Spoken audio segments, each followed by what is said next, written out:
오늘 자리에 대해서 좀 이야기를 많이 할 건데 여러분 자리가 사람을 만든다는 그런 말을 한 번쯤 들어보셨을 거예요. 이 말이 왜 나왔을까요? 그만큼 우리가 앉아있는 이 자리가 우리에게 끼치는 영향력이 크기 때문입니다. 뭐 당장 아르바이트를 하거나 뭐 직장 생활을 할 때도 생각해 보면 이제 알 수 있죠. 내가 막내일 때와 뭐 팀장일 때 그 느끼는 책임감이나 행동이 완전히 달라지게 됩니다. 그러다 보니까 우리가 은연중에 이렇게 생각할 수도 있습니다. 내가 더 높은 자리에 올라갔다는 것은 그만큼 내 능력이 증명됐고 사람들한테 인정받았다는 뜻이야. 틀린 말은 아닙니다, 사실. 또 어쩔 때는 또 뭐 능력이 없음에도 그 자리에 가는 사람이 있기도 합니다. 하지만 어떤 상황이든 그 많은 사람들의 마음속에는 쉽게 좀 자리가 곧 나 자신이라는 좀 공식이 생겨버리는 것이죠. 그래서 자리가 나를 설명하고 내 가치를 증명한다고 믿게 되는 것입니다. 그러다 보니까 우리는 이제 더 높은 자리, 뭔가 더 힘 있는 자리에 앉으려고 애를 쓰게 됩니다. 그래서 때로는 그 자리에 집착하기도 하는 거죠. 이런 그 자리에 대한 집착은 사실 인류 역사 속에서 계속해서 반복되어 왔습니다. 뭐 요즘 핫한 영화인 그 왕사남에서도 왕과 사는 남자에서도 이제 거기 보면 수양대군이 이제 왕의 자리를 차지하려고 이제 측근이 한 명에야 온갖 수단과 방법을 동원하게 되죠. 심지어는 이제 어린 조카까지 이제 죽음으로 몰아넣게 됩니다. 자리에 눈이 멀게 되니까 뭐 사람의 생명조차 보이지 않게 되는 것이죠. 성경에서도 뭐 가장 대표적으로 다윗의 아들인 그 압살롬이 이제 아버지의 왕자를 빼앗기 위해서 반란을 일으키게 되고 다윗이 거의 맨발로 도망치는 그런 비극적인 장면이 나오기도 합니다. 그런데 여러분, 정말 그럴까요? 우리가 내 가치를 증명하기 위해 앉으려 하는 그 자리가 정말 우리 인생에서 가장 가치 있는 자리일까요? 오늘 예수님은 우리에게 진짜 가치 있는 자리가 어떤 것인지를 이제 본문을 통해서 말씀해 주십니다. 그래서 오늘 우리는 함께 그 그리스도인으로서 하나님은 우리가 과연 어떤 자리에 있기를 원하시는지를 좀 함께 나누고자 합니다. 여러분, 그 이스라엘에서는 6월절이 되면 이 모든 남성들은 반드시 예루살렘으로 올라가야 하는 의무가 있었습니다. 그래서 오늘 예수님도 그 6월절이 다가왔기 때문에 그 행렬 속에 계셨는데요. 그런데 예수님은 그 수많은 제자들 중 그 가장 최측근이 12제자들만 따로 데리고 가시면서 예수님의 고난과 죽음 그리고 부활에 대해서 미리 이야기를 하십니다. 마태복음 20장 18절에서 19절 말씀 함께 보겠습니다. 같이 읽겠습니다. 보라, 우리가 예루살렘으로 올라가노니 인자가 대제사장들과 서기관들에게 넘겨짐에 그들이 죽이기로 결의하고 이방인들에게 넘겨주어 그를 조롱하며 채찍질하며 십자가에 못 박게 할 것이나 제3일에 살아나리라. 사실 예수님께서 자신의 죽음과 부활에 대해서 말씀하신 게 이번이 처음이 아니었습니다. 이게 벌써 세 번째인데요. 이 세 번의 예고를 좀 모두 같이 함께 볼게요. 같이 보면 먼저 16장 21절에서 이렇게 말합니다. 같이 읽을게요. 이때로부터 예수 그리스도께서 자기가 예루살렘에 올라가 장로들과 제사장들과 서기관들에게 많은 고난을 받고 죽임을 당하고 제3일에 살아나야 할 것을 제자들에게 비로소 나타내시니, 두 번째는 마태복음 17장 22절 23절입니다. 인자가 장차 사람들의 손에 넘겨져 죽임을 당하고 제3일에 살아나리라 하시니, 그리고 마지막이 방금 전 읽었던 그 18절과 19절입니다. 그런데 이제 첫 번째 예고가 시작된 것은 아까 보니까 이제 마태복음 16장 21절인데요. 거기서 중요한 것은 제일 첫 구절인 이때로부터 이제 자기가 예루살렘으로 올라가, 이때가 중요한데요. 이때는 언제이냐? 예수님이 처음으로 자신의 죽음과 부활에 대해서 말한 이때는 언제냐면 바로 베드로가 예수님을 살아계신 하나님의 아들이라고 고백한 시점입니다. 이것이 의미하는 것은 이 구약에서 계속 이야기한, 그리고 유대인들이 그렇게 기다렸던 그 메시아가 바로 예수님이심을 고백하는 것이었습니다. 그 당시에 그 유대인들에게 기다리던 그 메시아는 곧 승리자였습니다. 자신들을 탄압하는 이 로마라는 거대한 적을 좀 물리치고 이스라엘을 속박에서 풀어주고 경제적 부요함을 가져다주고 새로운 세상을 가져다줄 그 강력한 왕으로 여겼습니다. 그래서 제자들도 그런 메시아를 기대하면서 예수님을 따라왔었습니다. 그런데 이 세 번의 예고를 자세히 보면 갈수록 묘사가 더 구체적이고 잔인해지는 것을 좀 볼 수 있습니다. 처음에는 그냥 죽임만 당하셨다고만 하셨는데 오늘 본문인 세 번째 예고에서는 이방인, 즉 로마인의 손에 넘겨질 것이란 것과 그리고 조롱이 있고 채찍질, 십자가라는 단어를 직접 사용하십니다. 예수님은 자신이 당할 고통이 어떤 것인지 얼마나 끔찍하고 처절한지를 이미 다 알고 계셨던 것입니다. 그리고 이제 그 일이 일어날 예루살렘이 이제 코앞인 거죠. 사실 그러면 이 이야기에서 긴장감이 극도로 사실은 고조되고 있는 시점이었어요. 그래서 분위기가 이쯤 되면 이제 제자들도 좀 긴장하고 예수님의 마음을 헤아려야 할 텐데 그런데 바로 그때 아주 뜬금없는 황당한 장면이 이어지게 됩니다. 바로 그 세베대의 아들인 야고보와 요한 그리고 그들의 어머니인 살로메가 예수님 앞에 나타난 것입니다. 마태복음 20장 20절에서 21절 말씀 같이 보겠습니다. 함께 읽겠습니다. 그때 세베대의 아들의 어머니가 그 아들들을 데리고 예수께 와서 절하며 무엇을 구하니 예수께서 이르시되 무엇을 원하느냐 이르되 나의 이 두 아들을 주의 나라에서 하나는 주의 우편에 하나는 주의 좌편에 앉게 명하소서. 아니 여러분 제자들이 어린 아이도 아닌데 갑자기 엄마가 나타난 겁니다. 요즘 말로 하면 뭐 전형적인 그 헬리콥터맘처럼 이렇게 나타나가지고 예수님 앞에서 절을 하면서 청탁을 시작하는 겁니다. 나중에 하나님 나라가 세워지면 이 제 두 아들 중 하나는 주의 우편에 하나는 좌편에 그 권력의 자리에 앉혀달라는 겁니다. 근데 왜 갑자기 어머니가 나타났을까요? 사실 이 살로메는 그 예수님의 이모로 추정됩니다. 지금. 그래서 즉 야고보와 요한은 예수님의 사촌 형제인 거죠. 말하자면 지금 이들은 혈령과 인맥을 총동원해서 가족 청탁, 그러니까 소위 라인 타기를 하고 있는 것입니다. 이게 지금 무슨 뜻인가요? 지금 야고보와 요한은 예수님이 말씀하시는 이 죽음과 부활에는 눈꽃만큼도 관심이 없다는 것입니다. 근데 또 한편으로 생각해 보면 그동안 제자들이 곁에서 본 예수님은 어떤 분이었나요? 병든 자를 고치시며 죽은 자도 다시 살리시며 가는 곳마다 구름대 같은 그런 무리를 몰고 다니는 사람이었습니다. 소위 말하는 요즘 핫한 사람이었죠. 그런데 12 제자들은 그런 예수님의 최측근이었습니다. 이 예수님의 인기가 치솟을수록 이 제자들의 어깨에도 힘이 들어갔을 거예요. 아, 주님의 영광이고 나의 영광 같고 착각하게 되고 언덧 이 무서운 특권 의식에 사로잡혔을 수도 있습니다. 그래서 마치 내가 예수님이냐 자기가 뭐라도 대단한 사람이라도 된 것처럼 느꼈을지도 모릅니다. 그리고 이 예수님을 그들이 기다리던 구원자로 알았기 때문에 이 생각뿐이었던 거죠. 예수님이 저렇게 능력이 많으시니 이제 곧 왕이 되시겠구나. 그럼 우리도 한 자리 차지해야지.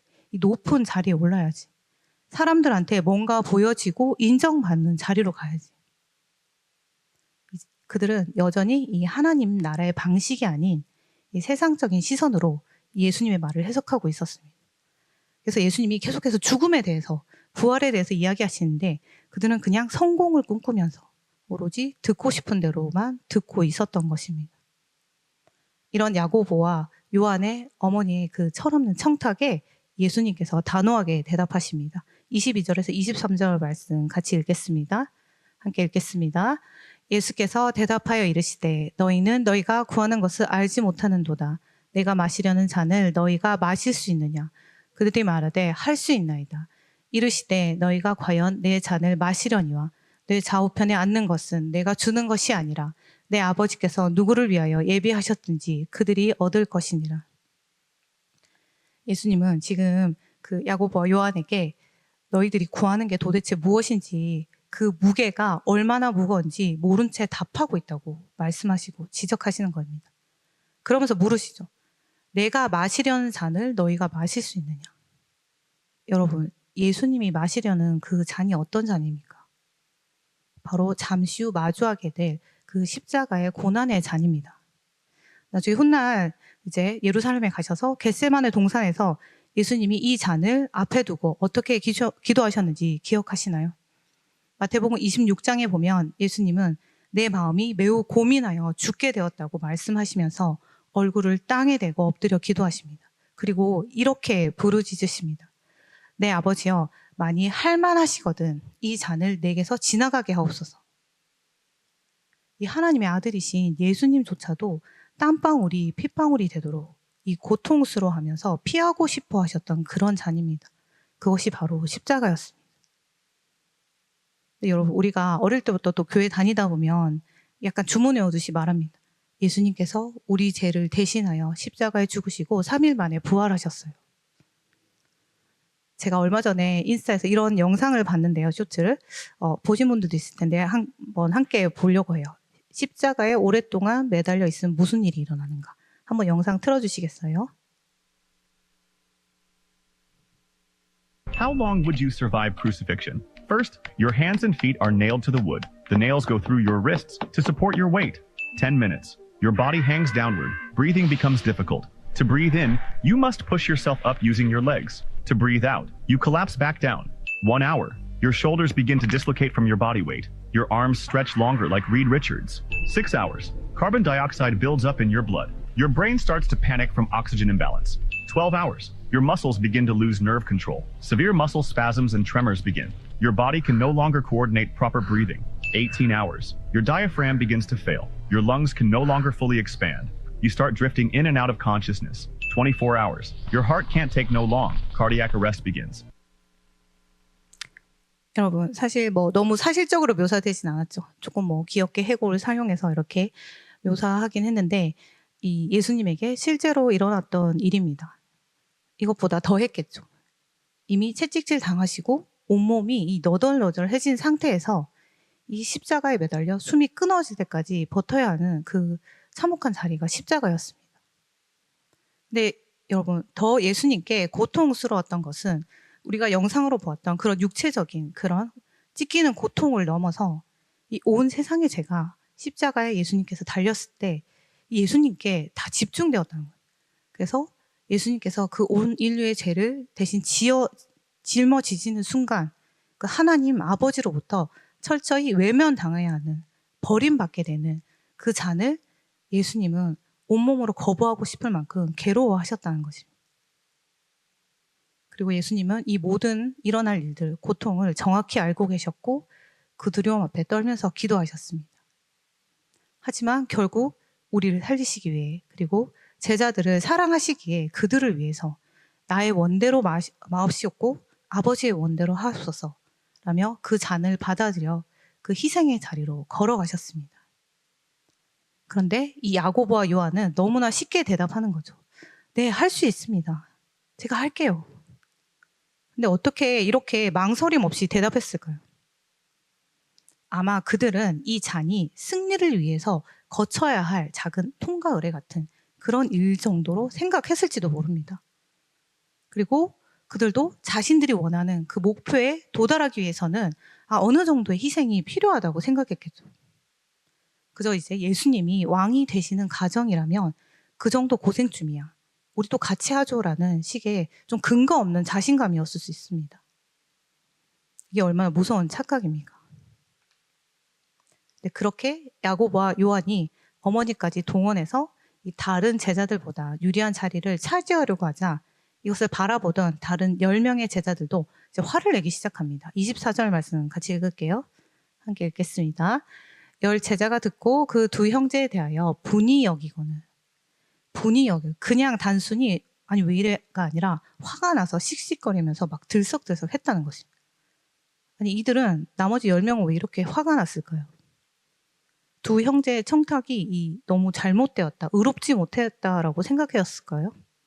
아닙니다. 그들도 똑같이 그 자리에 집착하고 있었기 때문입니다. 나도 앉고 싶은 그 상석을 사람들이 다 인정해주고 대단하다고 해주고 우러러 봐주는 그 자리를 치사하게 너네 엄마까지 데려와서 가족 찬스까지 쓰면서 먼저 찜하려는 이 두 형제에게 이 선수를 뺏겼다는 그런 분노였습니다. 그러니까 결국 그 나머지 10명도 별반 다르지 않았던 거죠. 왜냐하면 이런 제자들의 자리에 대한 그 큼의 위대함에 대한 집착이 사실 이번이 처음이 아니었습니다. 마태복음 18장 1절 함께 보겠습니다. 같이 읽을게요. 그때 제자들이 예수께 나와 이르되 천국에서는 누가 크니이까? 여러분, 이 구절이 나오기 직전 지금과 같이 예수님이 자신의 죽음과 부활에 대해서 이야기하셨습니다. 하지만 제자들은 전혀 거기에 아랑곳하지 않고 오히려 천국에서 누가 가장 크냐며 다투게 됩니다. 이 정말 핀트가 안 맞는 거죠. 그렇게 제자들은 예수님이 앉으실 영광스러운 그런 자리가 권세의 자리인 줄 알았던 겁니다. 하지만 사실 예수님이 가시는 그 자리는 철저한 희생의 자리였죠. 다시 말하면 예수님은 지금 이 인류를 구원하기 위해 바로 눈앞에 있는 제자들을 구원하시기 위해 자기 몸을 찢으시는 그 희생의 자리를 계속 말씀하고 계신 것입니다. 그래서 지금도 사실 똑같은 상황인 거죠. 아니, 야고보, 요한, 너네가 우리를 제치고 그 자리에 앉으려고?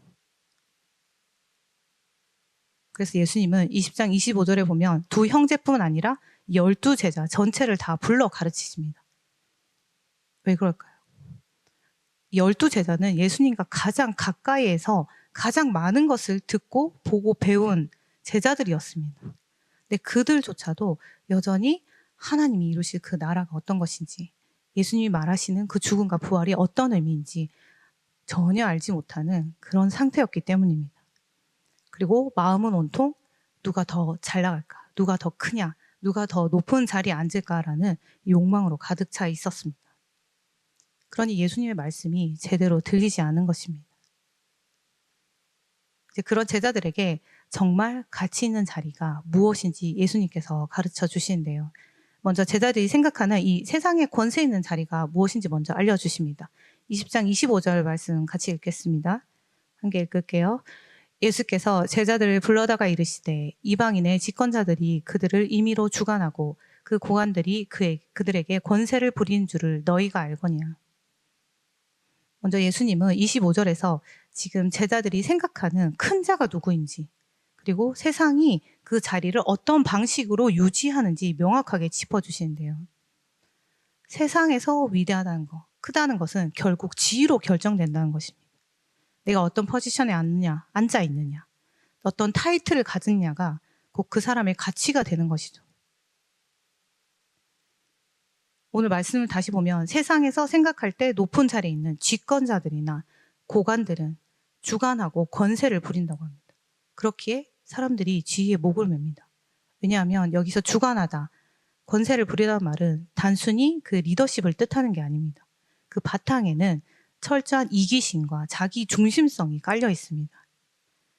그래서 세상이 말하는 성공한 자리는 내가 얼마나 대단한지 끊임없이 증명하고 주목받는 자리입니다. 그래서 내 흔적을 남기기 위해서 내 뜻을 타인에게 강요하고 내가 더 높은 곳으로 올라가는 대가로 누군가를 내 밑에 두고 지배하고 부리는 자리인 것입니다. 그들의 것을 착취하면서 말이죠. 하지만 예수님은 단호하게 말씀하십니다. 너희 중에는 그렇지 않아야 하리라. 하나님 나라에서 크다는 것, 위대하다는 것은 세상과 정반대라는 것입니다. 위대함은 지위가 결정하는, 자리가 결정한 것이 아닙니다. 우리가 어디에 앉느냐가 중요한 것이 아니라 그 자리에서 무엇을 하고 있느냐, 즉 어떤 태도, 어떤 자세로 서 있느냐가 핵심인 것입니다. 여러분 다시 한번 기억하시기 바랍니다. 앉은 자리가 사람을 증명하는 것이 아니라 여러분이 그 자리를 살아내는 자세가 여러분이 누구인지를 증명합니다. 그래서 더 구체적으로 26에서 28절에서 예수님은 그 하나님 나라의 이 통치를 받는 그리스도인은 어떤 태도로 살아야 하는지 말씀하십니다. 함께 읽겠습니다. 같이 볼게요. 너희 중에 그렇지 않아야 하나니 너희 중에 누구든지 크고자 하는 자는 너희를 섬기는 자가 되고 너희 중에 누구든지 으뜸이 되고자 하는 자는 너희의 종이 되어야 하리라. 인자가 온 것은 섬김을 받으려 함이 아니라 도리어 섬기려 하고 자기 목숨을 많은 사람의 대속물로 주려 함이니라. 결국 하나님의 나라는 이 모든 것이 좀 뒤집혀 있는 나라인 것, 반대. 우리가 생각하는 방식과 전혀 다른 것이죠. 하나님 나라에서의 위대함은 얼마나 많은 사람을 부리느냐가 아니라 얼마나 많은 사람을 섬기느냐가 그 기준인 것입니다. 제자들은 세상적인 방식으로 생각했을 때 예수님이 이 군림하는 왕으로 오신 줄 알았지만 정작 예수님은 우리에게 군림하는 왕으로 기억되길 원하지 않으셨습니다. 대신 우리를 위해서 자기 목숨을 그 몸값으로 지불하고 죄에 매여 죽어가는 이 노예를 자유케 하는 종으로 기억되기를 원하셨습니다. 그래서 예수님은 그 하나님의 보좌라는 그 높은 지위를 버리고 십자가라는 희생을 통한 섬김의 자세를 선택하신 것입니다. 여러분, 그렇다고 여기서 말하는 섬김이나 종이 되라는 말이 뭐 무좁고 참고 당해주는 그런 뭐 호구가 되라는 뜻이 아닙니다. 그 자리에 앉은 목적을 바꾸라는 것입니다. 내가 대접받으려고 그 자리에 앉아 있는 것이 아니라 내게 맡겨진 사람들을 돕고 세우기 위해 그 자리를 사용하는 것입니다. 나를 증명하기 위해서 자리를 휘두르는 것이 아니라 하나님의 사랑을 증명하기 위해 내게 주어진 영향력을 흘려보내는 것. 그것이 예수님이 말하시는 참된 섬김인 것입니다. 이제 말씀을 맺겠습니다, 여러분. 오늘 우리는 사람들이 왜 그토록 자리에 집착하는지 좀 나누어 보았어요. 그래서 세상은 어떤 자리에 앉느냐에 따라서 내가 빛나고 내가 더 대단한 사람이 되고 더 부유해지고 행복해진다고 생각합니다. 하지만 그 끝에 무엇이 남습니까? 나만 살아남기 위한 경쟁을 하다 보니까 오직 시기와 분노와 갈등뿐입니다. 경쟁에서 지면 안 되니까요. 이게 예수님의 십자가 뒤에서 누가 더 높으냐며 서로 씩씩거렸던 그 제자들의 모습인 것이죠. 이런 예수님이 우리를 향해서 오늘 이렇게 말씀하십니다. 높은 곳을 향한 경주를 멈추고 섬김의 자리에 머물라고 말씀하십니다. 여러분, 그런데 단순히 이 앉을 자리를 찾는 사람과 예수님 원하시는 그 머물 자리를 지키는 사람의 그 결정적인 차이가 무엇인지 아십니까? 바로 그 마음에 사랑이 있느냐 없느냐입니다. 사도 바울은 고린도전서 13장에서 사랑에 대해서 이렇게 정의합니다. 13장 4절에서 7절 말씀 같이 함께 읽겠습니다. 사랑은 오래 참고 사랑은 온유하며 시기하지 아니하며 사랑은 자랑하지 아니하며 교만하지 아니하며 무례히 행하지 아니하며 자기의 유익을 구하지 아니하며 성내지 아니하며 악한 것을 생각하지 아니하며 불의를 기뻐하지 아니하며 진리와 함께 기뻐하고 모든 것을 참으며 모든 것을 믿으며 모든 것을 바라며 모든 것을 견디느니라. 여러분, 섬김의 자리가 이런 자리가 아니겠습니까? 시기심을 버리고 나를 자랑하고 싶은 욕구를 내려놓고 내 유익보다 타인의 아픔을 먼저 살피며 무례하지 않게 곁을 지켜주는 자리. 그것이 예수님이 오늘 머물라고 하신 그 섬김의 자리인 것입니다. 여러분, 요즘 반려동물도 많이 키우시죠? 어떤 분은 알레르기가 너무 심해서 사실 키울 수가 없는데 약을 먹어서 가면서까지 그 동물을 돌보면서 키웁니다. 이 내 유익과 편안함만 생각했다면 진작 포기했겠죠. 하지만 그 존재를 사랑하기 때문에, 소중하기 때문에 기꺼이 내 불편함을 감수하는 희생을 하는 것입니다. 근데 동물에게도 그러한데 하물며 하나님의 형상으로 만들어진 내 가족, 내 이웃에게는 왜 그러지 못하겠습니까? 그러니 기억하십시오, 여러분. 사랑하면 불편한 자리가 머물 자리가 되기도 합니다.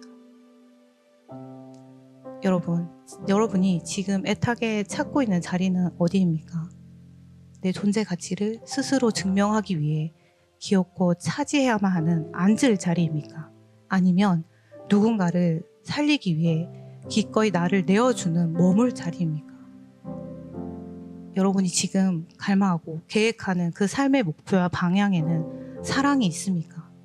아니면 나를 증명하고 싶은 그 야망만 가득합니까? 여러분, 하나님이 여러분이 세상에서 인정받고 그 높은 자리에 올라가는 것을 결코 반대하지 않으십니다.